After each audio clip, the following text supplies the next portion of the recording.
I am 28, going on 106. My thighs are on fire. 1, 2, 3, 4.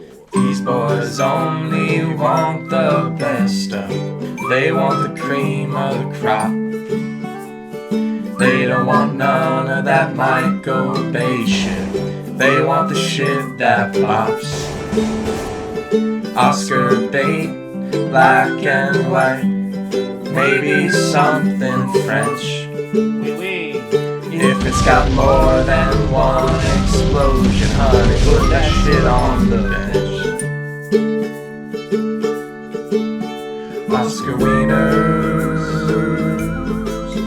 Oscar Wieners, Oscar Wieners. These boys are the Oscar Wieners. Yum, yum.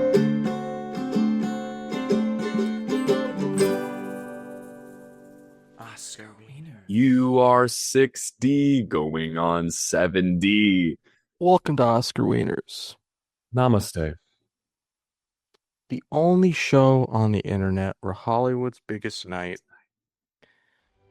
goes to the hills when its heart is lonely. What is this? Is this a bonus track? Yeah. Nice. That's good. That's good stuff, man. I am Green Mountain Coffee. And I'm Dennis. Nice to meet you. No, I'm Michael. He's Ander. And You this bet. is a podcast where every week we pick a Best Picture winner at random and try to figure out if it's Best Picture worthy. And this week, we've finally come to it. After all these beers. After all these beers, it is 1966 Best Picture winner, Robert Wise's The Sound of Music. It's fine. But what if Sabrina Carpenter did it? I just feel like she just adds some juice is all. I just feel like you can kind of feel watching the movie that Julie Andrews isn't in her Slay era, and it really detracts from the film. Yeah. Not And to that's mention, Yeah. Christopher Mhm. Plummer really failed to put his whole Von Trapp Ussie into this one. Do you know what I'm saying? What is Zero? No, we're talking about Sound of Music, Yeah. obviously. Robert Wise, we'll talk about him again very soon because he also directed West Side Story a few years before this movie. Kind of crazy to direct Whoa. two of like the biggest movie musicals of all time. Which is the biggest? Like, who is? I feel like Sound of Music is maybe in like a little top 5. Maybe Yeah. it's Mount Rushmore, but maybe it's not number 1. I would give West Side Story slight edge over this movie, but I Okay, think that's so more because when you personal build this episode, you said we're gonna be watching the most famous musical ever. So that was a lie. Well, I think it's arguably the most. A thing about this movie is Yeah. watching it. Basically, I don't know how many songs exactly there are, but let's say 90% of them, 95%. I was like, oh shit, this is from this. Yeah, for sure. Just There are a crazy. lot that my mom used to sing to me. Like my mom loves this movie. Classic mom movie. Yeah, I remember when I was turning 17, she was like, "You are 16, going That's on cute. 17." And I'm like, I don't know what this is. I thought it was her song. And then I heard it in this movie and I was disappointed. I sued her immediately for copyright infringement. I do think a lot of this, yeah, every song though is like, oh shit, I know this one. I feel like a lot of that is owed to, they do a lot of reprises and dare I say remixes, or like they'll add certain verses and tweak things depending on the context of the storyline. It's actually, it's true. That is like a really cool aspect of the movie. Is almost like the first half, like you kind of hear all the songs, and the second half like brings them back and like kind of switches the tone up, or like, Right. I don't know, just puts it in a new situation that like it has like a different relevance. It's really interesting. And I like that because there are really like what, 6 songs? Yeah. Kind of. Yeah. Oliver had what, 29? Like every other second? Well, it was horrible. I think about all of them every single day, though. That's the difference. Right, of course, they're iconic. Yeah, so Sound of Music is a movie about Maria, Beautiful. played by Julie Andrews, who is a nun, who just kind of can't get her sister act together, if you catch me. Nice. Very good. She she's sent away by the Reverend Mother, who she's like, why don't you just like take a breather from the convent? Like, I get like you really love God, but just like maybe you need like to be in the outside world a little bit longer before you like fully commit to this. Which fine and all, but how is being a governess supposed to help her become a nun? I didn't really connect those dots. I don't even really know why she wants to be a nun. I feel like that isn't really clear, unless I missed something. No, it's never there's never like a backstory. I wonder if maybe it's just like she's such like Maria is such like a beacon of like goodness in the world Hmm. that like she's like, well, what's the most virtuous, altruistic thing I could do or be? And it's like, oh, obviously become like a woman of God Okay, and I like think that fits with her serve that character. way. Yeah. Yeah. I also wonder if maybe the Reverend Mother sends Maria to the Von Trapps to be their governess, because she's like, I know you and Captain Von Trapp will kind of hit it off if Oh, so I think she's playing a little matchmaker, kind of. a little bit, because then there's that scene like much later where like I mean, we could talk about it, but like Reverend Yeah. Mother's like, maybe you should go see if you like love him. Maybe Yeah, that's she her does like plan a from little the beginning. kissy Then. face. Yeah, That would seem odd, I think. Because I don't know how well she's acquainted with Captain Von Trapp, if at all. I think she's that's just like, true. yeah, that big mansion, just like, I don't know, they need a new governess, I heard, so go work for them. Right. All right. I don't know. This is all content. We're just filling in the gaps. We don't know. This is all hearsay. The But yes, three she's sent off. this 3 hour movie didn't have time to fill in the gaps. No. So yeah, so she, her Reverend Mother's like, why don't you go be the governess for the Von Trapps? They just lost, or like recently lost, Captain Von Trapp lost his wife and these 7 children. You heard that correctly. 7 children lost their mother. Yeah. Maria goes, and the environment is very formal. Captain Von Trapp treats his kids like it's like the Navy, because I think he was in the Navy, right? Yeah, he was a naval officer. So he like yeah He's got a whistle and shit. yeah As soon as the first time that they meet, he's just blasting this horribly obnoxious whistle, and then all the kids come marching out of their rooms in single file. And it's like, oh my god, this is how you raise your kids. Actually, have you ever seen the show Codename Kids Next Door? 100%. Are you saying that facetiously or for No, I love that show. I loved that show when I was like 9. Do you remember the delightful children from down the lane? Vaguely. It was kind of like I don't want to say kind of like their arch rival gang. It was like these kids who were all wearing like little sport coats, Yeah, and they all talked in unison. I That's remember the these Von guys. Trapps. It's 100%. so true. And their dad was like the shadowy figure named Father, and it's like literally a silhouette of Captain Von Trapp. I was That's like, so true. Yeah. I just had to spit that information out. So I have nothing else to do with it or connect with, but I just think it had to be out there. You gotta My own go to sanity. grad school, because you could write a whole dissertation on like the relationship between Conan and Kids Next Door and the Sound of Music. Until you hear my dissertation on The Godfather meets Courage the Cowardly Dog. It's pretty dynamic. It's pretty in depth. Yeah, so Maria, she's taking care of these kids. They are obviously very they're they're very rigidly parented by Captain Von Trapp, but they play all kinds of pranks on Maria, and it's expressed that these kids basically make governesses quit because they like torture them and like do all these like tricks and whatever. But slowly Maria wins the hearts of the children through song. Not even, Huh? always through song. Not even that slowly, frankly. Pretty quick. I feel like I feel like their relationship progresses very quickly. It's like that one scene in the bedroom, like during the thunderstorm, like all the kids come in because they're scared, and then they start singing Wingstops and McDonald's and Buffalo Wild Wings. What do they say? Those are your favorite things? Yeah. You know, people think that's a Christmas song. Really?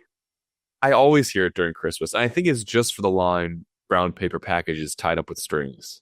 I think they maybe also say Christmas at some point, but to me, I'm just like, this is really not a Christmas song, Yeah. especially not if Wingstop is referenced. See, that to me, that's what makes it a Christmas song. Okay, got it, got it. What did you think of, I guess, just like the early sections of this movie, like Maria at the convent leaving, and then like the first her kind of gradual, but yeah, kind of quick development, the development of her relationship with the kids. I enjoy it because it's very sweet. All of it is very sweet. Like her relationship that she forms with the kids is all very nice. Um, Liesel, who's the oldest, has like this boyfriend, like on and off boyfriend, I guess. Their youth. Yeah, this kid Rolf, who becomes a Hitler Youth and just ends up, he just sucks. He's such a rat. Just an absolute rat fake coward Nazi ass. Um, but she's kind of, you know, Maria's like explaining to her, she's plays like the little cool parent role where Liesel's sneaky into her bedroom and Maria catches her and is like, I'm not gonna tell your dad, don't worry, I'm chill like that. Yeah. And then it's a huge thunderstorm and they're all, you know, all the kids are coming into her bedroom and they're all hanging out and they're all singing songs. It's very nice. It's very quaint. There's not a lot at stake. There's not a lot plot wise that's progressing the movie. It's just kind of like a nice little slice of life, which I guess is fine. It just didn't feel like it had a ton of momentum. I think maybe the songs added some momentum because they're actually enjoyable, unlike some of the other musicals that we've covered. But I did enjoy it, I think. I like the relationship between Maria and Captain Von Trapp, whose first name, by the way, is Georg.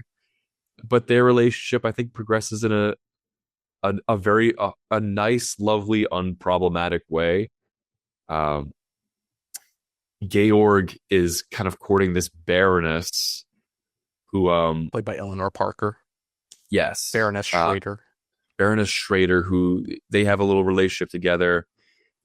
It's hinted at that she's kind of marrying him for perhaps financial reasons, but even that like is not really that true. Like she does genuinely love him.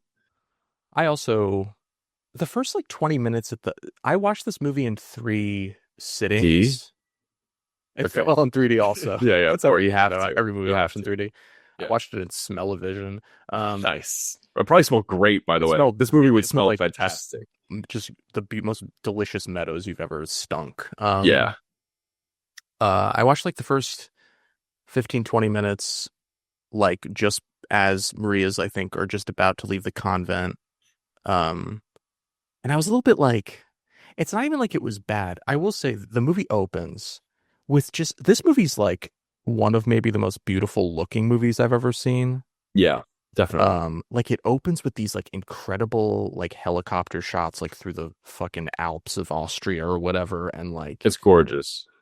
the way like I just know because like I just like have seen the scene like referenced in other things or like in like clips of like iconic scenes, and it's like it's just building up, the music slowly building up, and then like the helicopter goes across like this like open field. Julie Andrews is walking towards the camera, and then like she starts singing The Sound of Music, and I'm like, this, if I was in like a certain mood, just the filmmaking of this would make me like sob because it's so good.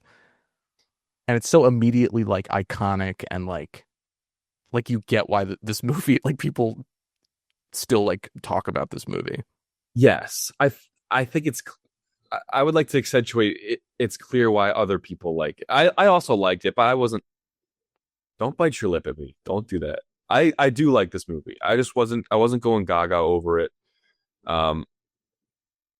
There's not a lot. This is a movie that you can watch in 3 sittings because there's frankly not much happening, which feels odd to say because there are things happening, but like there's not much that's leaving you on the edge of your seat or like wanting to see what's around the corner or wanting to see the next thing. It's a lot. It's very slice of life. There are very few moments of tension. You do want to see the romance develop between Maria and the captain, but that's really about it. Um, in fact, the antagonist of this movie doesn't even appear until 2 hours and 30 minutes into it. The Nazi stuff that I knew was coming, it's like hinted at sporadically that like, Nazi Germany is sweeping across Europe and just like fucking whatever. Mhm. Um, but I clocked it. The actual plot turn happens when there's like 35 minutes left in the movie. Truly, I yeah. was like, okay. But this it's very late for the stakes to be introduced. I think though I didn't really think of this as a slice of life movie, but I actually think you are right because the stakes are relatively low. It's just sort of yeah, like the Baroness Schrader is there, and like she's sort of like she can see that Maria and Georg are like obviously in love with each other, but she kind of like forces her relationship with Georg because she also loves him. So she like kind of like pushes Maria out a little bit, like is sort of polite about it, but kind of like a little bit, passive aggressive about it. She basically suggests to her, "Hey, you should leave the house and go back to your convent." Right. And this is like an hour and 40 minutes in that she Yeah, does this. yeah, But like that's like it's not like a huge conflict. Like it's like what you were saying. It's mostly these people just kind of hanging out with each other and like but I think the movie's like almost if anything maybe it's over it's sort of showing its work too much being like look at the beautiful way of life that the Nazis are going to disrupt and like destroy. yeah. Um I think that could be. It's really taking its time setting up all the pins for them to yeah. potentially be knocked down. It takes a lot of time to do that, but it does rely on beautiful visuals, songs that are actually nice to listen to, and most of them are fun. I mean, there's the couple nun songs I would have cut, like they're whatever. That's I Actually, Yeah, I think yeah, go that's what ahead. I think that's the second song after the Sound of Music opening, which is like it talk about like opening a movie like as high as you possibly can go. Like the next song is the nuns singing about how Maria is kind of like flaky. The Yeah, song isn't bad, but I'm just sort of like, okay, like I didn't know this was even part of it's the movie. meh. Can we like get to like the stuff I want to see? Exactly. Actually, I will say that that song did rattle me for a bit because at one point the nuns say that they don't condone singing, like there's no singing in the convent. So does that imply that canonically, within the confines of the film, no one is singing? This is one of the most confusing aspects of musicals is sometimes you'll have a character who sings how much they hate singing or like will sing how much they hate dancing and then they'll do like a fucking jig and you're like that doesn't I don't really understand. That just drives me up a wall. I'm sorry. That's I insane. get Like that. it really tore apart the fabric of the film for me for a little bit. And I had to sit down. That was actually maybe I had to take a pause, a little breather. The do re mi sequence, Incredible. I was levitating. Yeah, absolutely. As you should be. It's unbelievable. It really is. Like I remember they taught us that song in music class, and I remember being bored out of my skull, and then seeing it actually performed and how they choreographed it with like the kids like they're bouncing up and down the stairs and doing the do re mi. It's so beautifully done and so fun. It's probably I think the longest musical sequence too.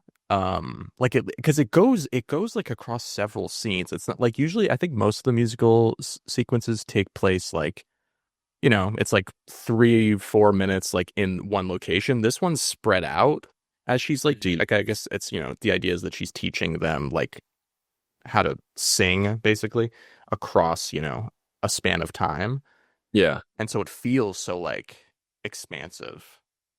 And what a beautiful day they had. Just romping around the hills. They're wearing the curtains that belong to the house. Just a great old time. It just looked fun. Yeah. Um, that song I thought was incredibly impactful. And also, this movie does feature the only song that I think truly belongs that could only be done in a musical movie, at least that I've seen. Um, it's after Maria has gone back to her convent. The kids like they go back and looking for her, but they're all depressed because she's missing. and their dad is going to marry the Baroness. And they're very sullenly singing my favorite things. And all of a sudden, as they're singing, Yeah, yeah, yeah. you hear Maria chime in, Ugh. and then the camera just cuts to it. It's this huge wide shot of her with her suitcase. She's running across this beautiful green lawn. And it's really the only song that could have been done in a musical movie because it has the visual element, it has the wide shot. You can't do that in a stage production. Like this only works in this format. It's maybe the first time I've ever even seen that, honestly. It's so true. Oh, it's so good. And that was good. That was probably the most emotional part of it. The scene that also made me emotional was like, so Georg is like really stuffy. Yeah. Captain Georg von Trapp is this really stuffy, like, obviously he's very serious, we've said. And Maria coming into, and we get the impression from like other people who work in the house that like he wasn't always like this. This only kind of happened after his wife died. It's sort of like the way he's grieving is by sort of resorting to treating the children like they're like his like infantrymen or whatever. Oh yeah, it's better. What did you say? I said infantrymen, so got it. And Maria coming into their lives it like softens him and sort of like melts whatever ice cube he has in his heart, in his ass that he's been holding up there. Yeah. And there's this scene where it's when Georg comes back because he goes after the reason the do re mi sequence happens is like Georg goes to wherever the Baroness is from. I forget where. Do you know where she's from? Perhaps Switzerland. Sure. He goes there to visit her. Yeah. And so like Maria has all this free time with the kids. Obviously she's doing things that Georg wouldn't like, like such as them just having fun because they're children and singing and dancing, whatever. So he comes back with the Baroness. The kids are climbing trees. He's pissed at Maria. He's like, they get into a fight. He calls her captain at one point in the middle of a fight, which is fucking hot as hell. Yeah, dude, sweating. Yeah, I was fucking soaked. And so he's pissed. He goes inside. The kid starts.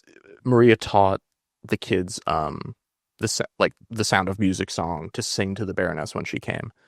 And they're singing it, but it's like it's slowed down. Obviously, it's not as bombastic as the opening of the movie. And like, Georg comes in the house, hears his kids singing this song, and he like comes in, and he's like so moved, and then like he starts singing with it, with them. And he's got a great voice. I don't know, it's definitely not actually Christopher Plummer, right? No, he has an incredible voice. It's Bill Lee. He overdubbed Plummer's singing, but yeah, it's such a beautiful scene. Yeah, and that's sure. That's like where Georg like turns and like he becomes like fun dad again. Yeah, and it's a surprisingly quick turn. Like this doesn't happen that far into the movie. Like there's not a lot of wearing down that Maria has to do to him. He's pretty quick to take to this whole singing and dancing. I expected the movie to have more of like him and Maria bickering back and forth, but it almost so did I. It's shorter, and then like he fully embraces Maria, and then like the tension then becomes like when will they tell each other or realize and then tell each other that they're in love with each other. That kind of replaces the tension of like them not getting along. The tension, but instead of like one thing that's slowly building over the course of the film, over the course of 3 hours, it's a handful of smaller things. Yeah. Which I feel like just doesn't carry as much weight. Yeah, I get that. Imagine being a bunch of children and saying, I'm going to rebel against my father. I'm going to sing in unison with my siblings. I'm really going to fucking let loose and learn how to do a cappella shit. Yeah, like these kids aren't smoking cigarettes. They're just like singing a song, and the dad's like, I can't have that in my household. There will be no merriment. And that's resolved. In fact, the Baroness goes very quickly from potentially villainous figure to fully conceding to the Baron that, hey, she's almost like his buddy. It's a little of an odd turn, actually. But she's like, hey, you gotta go marry this Maria chick. She seems really cool, and I think she likes you. And he's like, "Oh, okay, I guess so. I will." I kind of like it though. I like that because she does, we've talked about that she makes Maria go. She doesn't really make her go, but she's sort of like, what does she say? What does she say to Maria that Maria's like, I have to leave? I think she just like tells Maria that like it's obvious that she's in love with Georg, and so Maria's like, oh shit, I guess I am. I shouldn't be here. I am a nun after all in training. Is For that the reasons unknown. But yeah, yeah? that's exactly the idea. But I She don't know. kind of guilts her into leaving. Yeah, but I kind of like that the Baroness, once Maria comes back to see if Georg loves her also, I kind of like that the Baroness is like, you know what? I get it. It's not going to work. I'm Yeah, stepping aside. I'm not going to force this. Obviously, you're not in love with me, so why would I try to make you be in love with me? yeah. Peace Very out. mature. Very mature for sure. But then immediately marries Maria like that evening. And he has to go back to his kids and be like, "Hey, remember your mom, your new mom that I introduced to you? Well, they not even new mom." And they're like, "Yeah, new mom is the best. That's Let true. That us is kind of a dance." flash for Yeah, the kids. like what a day that was. They hated the Baroness though. She was like, let's have fun. I'm gonna bounce this ball around in a circle with you guys. And they're like, this sucks. Let's play fucking dodgeball with this medicine ball. I'm gonna chuck it at your gut. Yeah. So then, Nazi shit. That's I feel like a large portion of history could just be described with yeah, and then Nazi shit. Still to this day, believe it or Yeah, not. unfortunately. Um, and what? It's teased a little bit, Marvel It's style. teased. There's like a Yeah. little freak Nazi guy who comes to one of Georg's parties that he throws. He's like, Imagine having to invite that guy. just like out of politeness. Yeah. He's like, you will fall in line, Mr. Von Trapp. It's like, shut the fuck up, you worm. Hey, I have like a foot on you. I'm Christopher Plummer. I'm gonna choke slam you into your fucking Nazi banner. How about that? Yeah, he's like, the Austrian flag? Oh, so taboo. It's like, Is right, this Austria, idiot? this is Austria, dumbass. The Nazis summon him. Captain Von Yeah. Trapp. The Nazis are basically like, hey, Georg, you're being forced to serve in the Third Reich's Navy. So, report for duty or pay the price.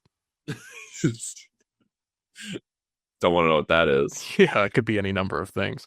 Yeah. Um, and Georg's like, he says, Pass. Nazi Yeah. punks, fuck off. Nice.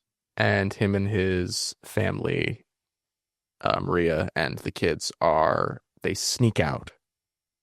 Yeah. They're like, let's book it. Let's go to Switzerland. They're neutral as hell.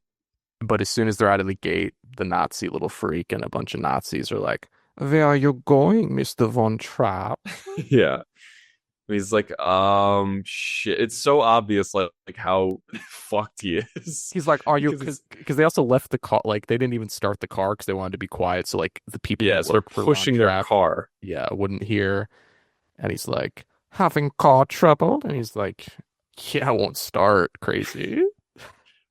Klaus, go help Mr. Von Trapp start his car. And he just like turns the keys in the ignition. It's like starts immediately. Very good, Klaus. Thank you for helping our friend here. It's like, oh yeah, I guess I just thank you. He pats him on the shoulder. He's like, thank you, Klaus. Yeah, I appreciate that. And he's like, where are you going so late at night? He's like, we're going to the festival. And he's like, huh? The one that I didn't want my children to sing in this whole time. Well, now they're actually scheduled to perform, and I think I'm gonna let them. yeah, all of us are singing actually. Yeah. So guess what the resolution of this film is? We're gonna sing our way out. Basically, Yeah. because they sing, and then the whole family sings, and then they use once they get off this stage or whatever, they use like the diversion of the winners of the festival being chosen, the three winners, third place, second place, first place. Guess who gets in first place? Big old spotlight. Yeah, they use that as a diversion to fuck off and escape in a car. And guess where they escape to? You The nun gotta go house. back to the convent. Gotta go back to the convent. It's kind of going back to the convent is kind of a habit. huh? Nuns were a habit. Is that what they're okay? I didn't know That's that. like the That's pretty kind of good. That's pretty things. good. If that's true, then that's pretty. I'm gonna look it up, and if that's not right, then I'm gonna roast your ass. But if that's true, then that's pretty good. Thanks. Yeah, the Reverend Mother. Shout out to Dune. She helps them. Rebecca Ferguson. Rebecca Ferguson helps them, hide. So the Von Trapp family's just like darting around this dark little nunnery, Yeah. and then the Nazi punks show up. They're like, "Give us the singing family. This guy's got to report to our navy." Yeah. They And then, hide. of course, fucking Rolf finds them. Yeah, so they're hiding. It's actually really tense. At least I thought it Yeah, was. I thought it was okay. Because okay, so I think it's really tense because obviously I don't really know what the resolution to this movie is. So like I don't know if this is going to be some sort of doomed romance because this main group of Nazis, they don't find them. The Von Trapps are hiding successfully enough. They fuck off. Then Rolf, the Hitler youth that Liesel was in love Yeah, with, he's like he like hears Liesel like inhale like because she's like nervous about stuff, like because she sees Rolf and she's like, and Rolf's like, yeah, I think I heard something. So his little fucking freak ass hides behind another tombstone. They're in like a cemetery kind of little thing. So he hides behind another tombstone to wait for them to come out. Then he fucking gets his gun out. And he's like, out of there quick, right now, on to double.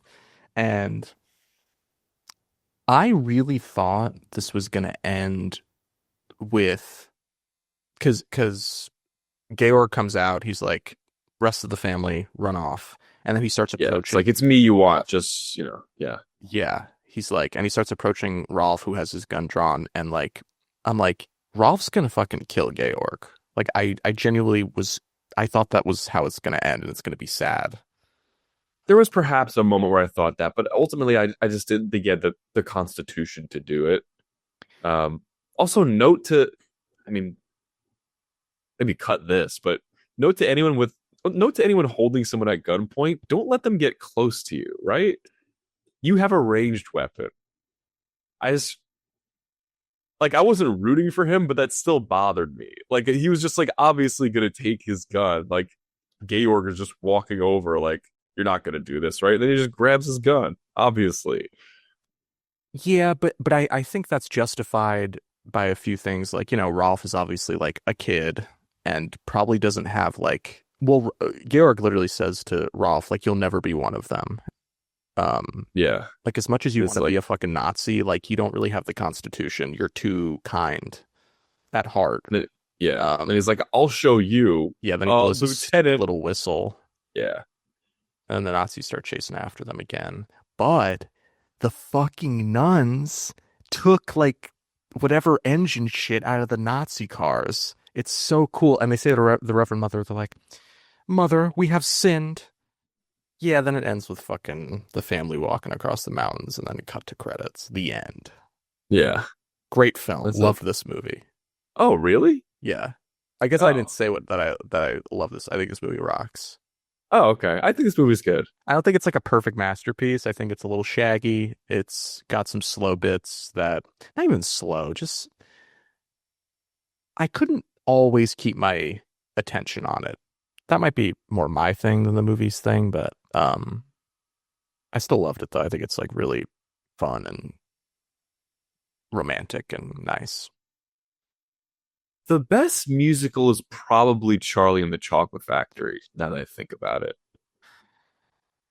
Are you talking about the Johnny Depp one or you mean the Gene Wilder one? No, the Gene Wilder one. Okay. Because it's reasonable for someone as eccentric as Willy Wonka to be singing. So it actually makes sense within the context of the movie. Plus, all the songs, set pieces, push the events of the film forward. Yeah. I gotta give it to Charlie and the Chocolate Factory, who is nominated, correct? Yeah, so we can get into that. Okay. No, so any final thoughts on Sound of Music? I think it's definitely worth watching as long as it is Shout out to my mom. She loves this movie. I think it's good. I don't think it's like incredibly. There are moments of it that I will remember that will stick with me, but nothing that has to do with the story. I feel like the story is pretty boilerplate. This is a stage play, correct, as well? I think so, yeah. I'm curious to see how that goes because you can't capture the hills really or the set. I feel like the setting in this movie is really the main character. Like it's such a huge draw, the location, the beauty of the nature, and the way that impacts the characters. I feel like it's almost a character in its own right. It is true. Like there's so many shots of them just like standing, with like these gorgeous mountains in the background. It's like, damn, this is like probably the most beautiful movie ever made. Is it as beautiful as Citizen Kane? I don't know. Probably not. I mean, it's the best movie ever. So Okay. Have you seen Citizen Kane? never in my life. No. Got it. So, obviously, Sound of Music wins Best Picture. Nice. Next up, the other nominees. First up, we have John Schlesinger, director of Midnight Whoa. Cowboy, Whoa. a few years earlier. He directed a movie called Darling, That's it? starring Julie Christie. Diana, a beautiful but shallow and easily distracted model and failed actress, toys with the affections of several men while attempting to gain fame and fortune in swinging London. It's my watch list. Yeah, it Sounds sounds kind of saucy. Yeah. You want to hear the tagline? Yeah, I do. When she was good, she was very, very good. ... And when she was bad, she was darling. Oh, that is a good tagline. Whoever wrote that got to go home early. Next up, we have a David Lean picture, a few years after Bridge on the River Kwai. And also, I think Lawrence of Arabia, which we'll talk about in a few weeks. It is Dr. Zhivago. This is one that's entered my purview. I've seen of it, I've heard of it. I really don't know what it's about, but I know it has some notoriety. Yeah, it's one of his epics. Like I think like this Lawrence of Arabia, which is obviously like 4 hours long, and like Bridge on the River Kwai. Like he has a few of these. Even Passage to India, his last movie, he has like these like historical epics that he was sort of like maybe the best at. Because this movie's like 3 hours and 20 minutes. It's not a shorty. Lord have mercy. And it is about the life of a Russian physician and poet who, although married to another, falls in love with the political activist's wife and experiences hardship during World War I and then the October Revolution, whatever that is. I'm sure the stakes were high.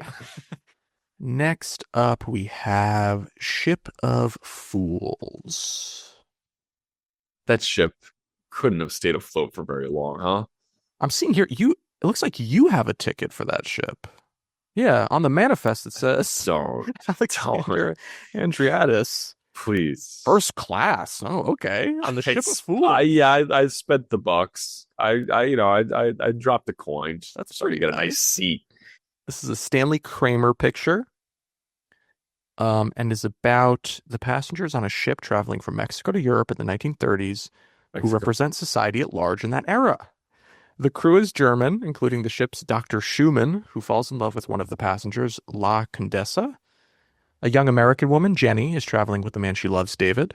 And Jenny is fascinated and puzzled by just who some of the other passengers are. What a weird synopsis, Letterboxd, for that. I'm going to go out on a limb and say I hate this movie. I think this movie sucks. I've never seen it. I know nothing about it until what you've just said to me right now. I think this movie's going to stink. Got it. Yeah, I mean, it doesn't have very good ratings on Letterboxd, which obviously isn't the only metric, but it's certainly a metric that I use to measure whether I should waste my time or not. And time is so precious. It really is. There's only so much of it left. The planet's ending. And I have to watch Rubber. What? Rubber? The one about the sentient tire? I remember being, whenever that movie came, I think that movie came out in 2010. I remember being 14, 13 and being like, this movie's doing something interesting. Then I watched Rubber and I was like, it's kind of boring. Okay. It's boring? It's just about a tire who like telekinetically blows up people's like brains and stuff. Yeah, pretty cool. I guess. Probably better than Grand Hotel. Well, yeah. That's I guess you kind of got me on that one. Sounds Give like a I should shit. join A Thousand Clowns, No. which is the final film nominated for Best Picture. Unreal. Absolutely unreal. Pretty similar to Ship of Fools, frankly. Yeah. Directed by Fred Coe, C-O-E, Coe. 12-year-old Nick lives with his Uncle Murray, a Starts Mr. a 12-year-old. Mr. Macabre-like Dickensian character who keeps hoping someone won't turn up. Wait, who keeps hoping something won't turn up. What turns up is a social worker who falls in love with Murray and a bit in love with Nick. As the child welfare people try to force Murray to become a conventional man as the price they demand for allowing him to keep Nick, the nephew, who until now has gloried in his uncle's iconoclast approach to life, tries to play mediator. But when he succeeds, he is alarmed by the uncle's willingness to cave into society in order to save the relationship. That So sounds uncle's convoluted. I think I got it. The uncle's kind of like a kooky, crazy guy looking out for his son. Social worker. Yeah, who's like, hey, you can't take care of this 12-year-old child. And he's like, okay, I'll clean up my act. And then he does. And the kid is like, this is not you. Kind of a very, I don't know if this is like based on like a book or something. Sounds like a very like 60s movie of like, just let the weirdos be weirdos kind of movie. Yeah. And let the weirdos be weirdos. Yeah. As long as you're still properly raising your child. Yeah. Do you think that The Sound of Music is Best Picture worthy? I do. I do still think it's a bit strange to have a musical win Best Picture. I'm still not quite over it. What does that mean? Because like it's because movies are their own genre and like musicals are their own genre. It's still just I can't quite get past that. For many of these musical movies, like movie is the third bullet point of them. You know what I mean? Like it was a story, then it was a musical, then it was a movie. Yeah. And that we're gonna give, the most prestigious award in movies. Still odd to me. But I do like it. Like I think it's good. I think it's no, you know what? It is weird because I like it for the songs. So I'm gonna like them. I think it's the best movie of the year because of the songs that are in it. That's so strange. I give it a Grammy. I don't know. I think it's such a I kind of love the take, but also I'll never understand fully the idea that like movies can't be musicals also. It's not that they can't, it's just that maybe they shouldn't be up for Hollywood's biggest award. I don't think they totally lack value. I just think it's odd that if I were a person and I wanted to pick one film that sums up all of cinema's achievements for the year, it's weird to pick a musical because there's so much about it that's unmovie-like to me. I mean, I understand what you're saying. I would argue almost that like musicals are maybe like, I don't know, like maybe like musicals, like physical comedy, action movies, like when all those things are really good, they are like the most suited to movies. Like they take full advantage of what movies can do because it's like sound and movement. You mean when they're also a musical?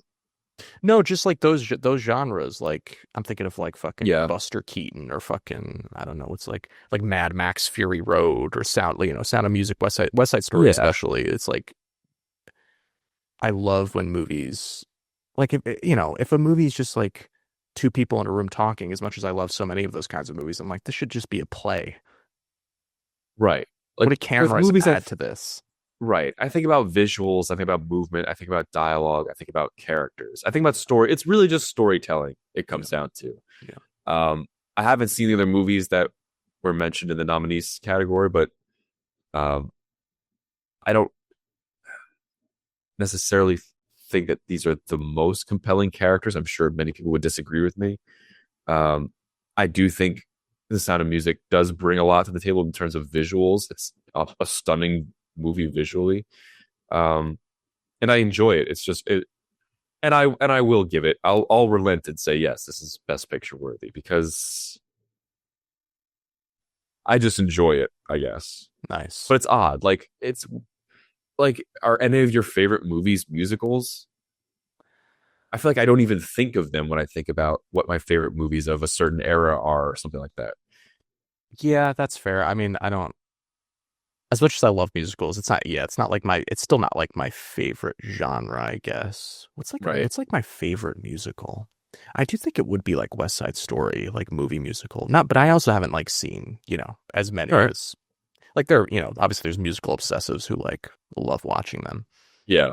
Um, But musical obsessives, I'm sure, would rather see them live performed on a stage.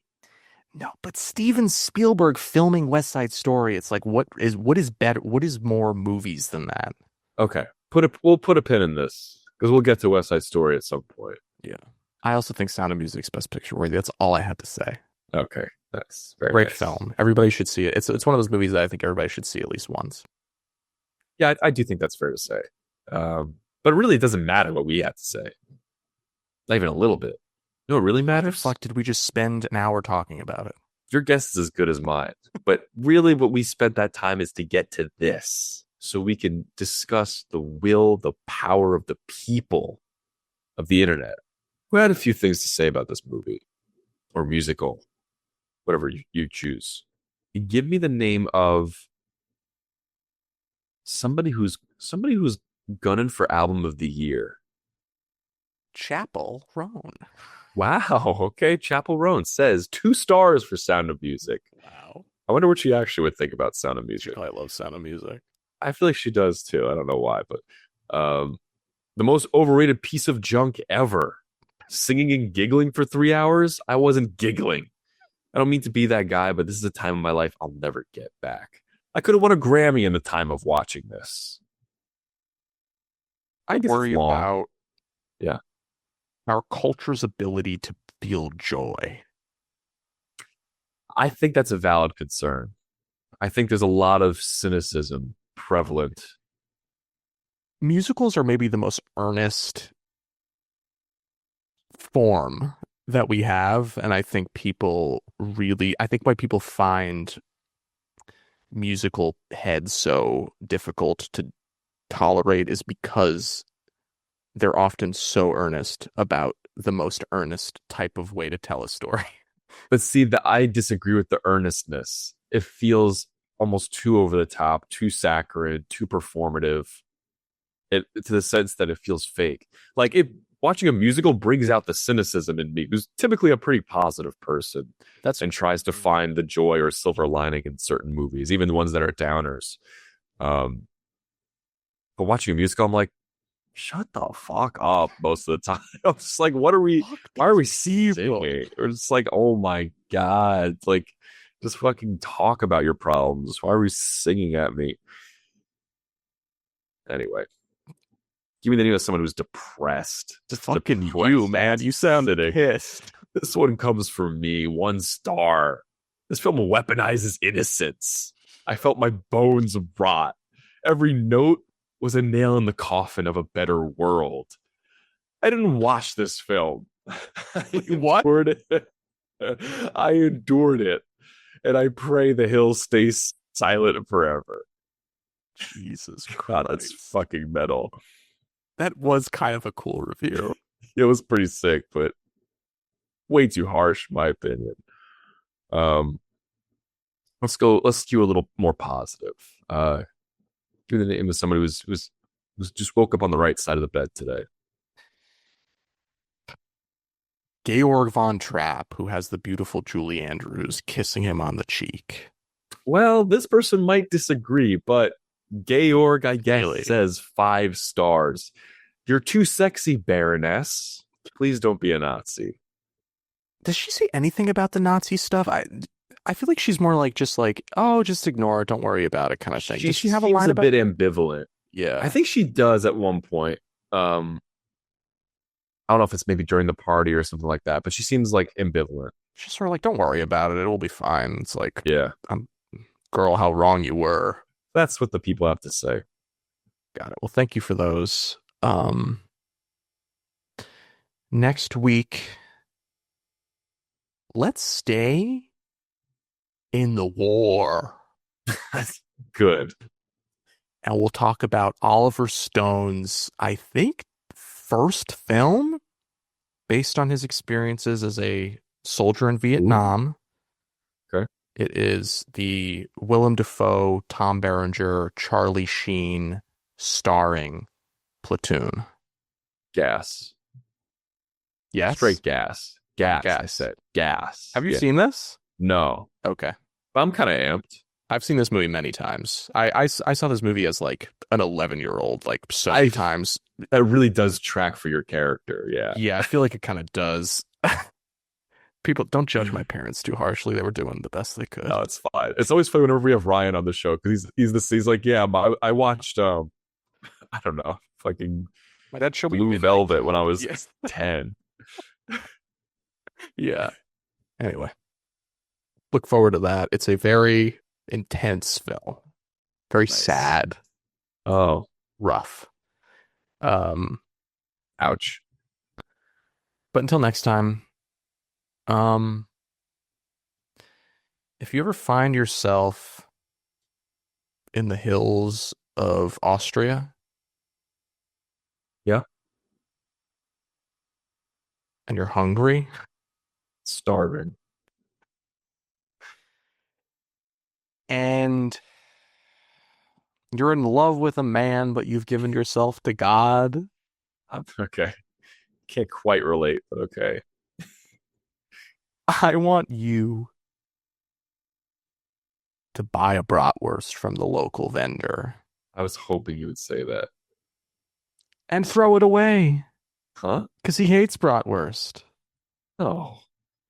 And instead, I want you to bond with his children. Check your tone, pal. He needs to be brought back down to earth to recognize what he has. He doesn't need sustenance physically, he needs emotional sustenance. Who gets the brat then? A fucking fish, I guess. Who cares? God, that's Throw so it in tragic. the river. That's a Throw it in the travesty. air, and a Austrian hawk swoops it and grabs it. Pretty cool, but pretty defeating that I don't get the brat at the end of the day. You'll get a brat eventually. All Because right. you're beloved. You'll have a beloved who will pay for it for you. I don't want to date Georg. I'm sorry. What? Christopher Plummer is a snack and a half in this. I don't care, dude.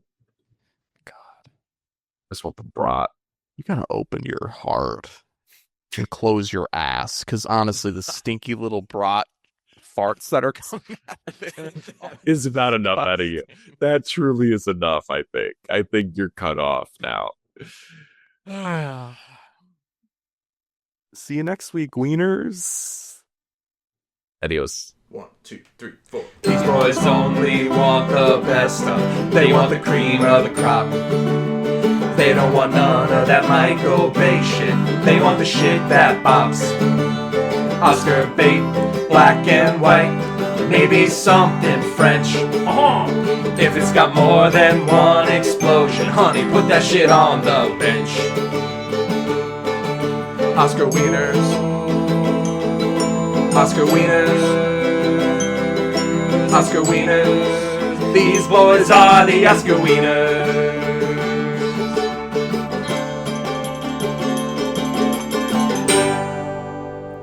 Oscar Wieners. My mom's mom. She's German? Yeah. And she was like, Leave the Nazis? yeah. Whoa. Well, she was fleeing Sense, though. in the same way, like she was fleeing like Austrian, almost exactly like this movie, like Austrian police or whatever. It's like now it had changed hands and it's like oh now that's Germany because the Anschluss or whatever. And I drank a chai this morning, and honestly, it wasn't that good, and I was pissed all day about it. My spirit is broken so easily, frankly.